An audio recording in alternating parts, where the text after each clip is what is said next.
அவ்வளோதான் மக்களே, Bigg Boss super deluxe cancel ஆகிடுச்சு. இனிமேல் டீலக்ஸ் ஹவுஸு கிடையாது, எல்லாருமே வந்து பிக் பாஸ் ஹவுஸ் தான் சொல்லிட்டு பிக் பாஸே வந்து அனௌன்ஸ் பண்ணியிருக்காங்க.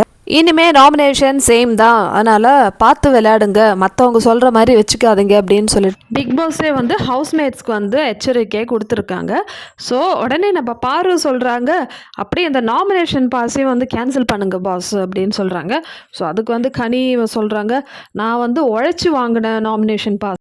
ஸோ அதுக்கு பாரோட ரிப்ளை, அதெல்லாம் இல்லை, அதுக்குன்னு ஒரு லக்கு வேணும், நாமினேஷன் பாஸ் கிடைக்கிறதுக்கும் ஒரு லக்கு வேணும் அப்படின்னு சொல்லிட்டு கலாய்ச்சிட்ருக்காங்க.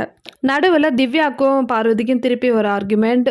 ஸோ நைட்டு பேசுனதெல்லாம் மறந்துட்டியா பாரு அப்படின்னு சொல்லிட்டு ஒரு மாதிரி கிண்டல் பண்ணுறாங்க திவ்யா.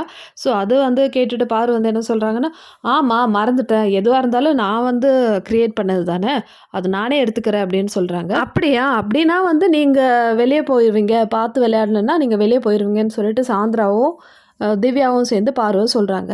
எனக்கு புரியல, அந்த வீட்டில் பாரு மட்டும்தான் விளையாடுறாங்களா, இல்லை அவங்கள மட்டும்தான் வந்து டார்கெட் பண்ணி பேசினே இருக்காங்க ஒவ்வொரு சீன்லேயுமே, என்னன்னு புரியல மக்களே. அப்போது வந்த வைல்ட் கார்ட்ஸ்லாம் வந்து மைண்டில் வச்சுட்டு வந்தது பாரு மட்டும்தான். அப்போ அதுக்கு அர்த்தம் என்ன, அந்த வீட்டில் பாரு மட்டும்தான் விளையாடுறாங்க, மற்றவங்க வந்து சும்மா இருந்தால் இவங்க ஏன் வந்து பேச போகிறாங்க.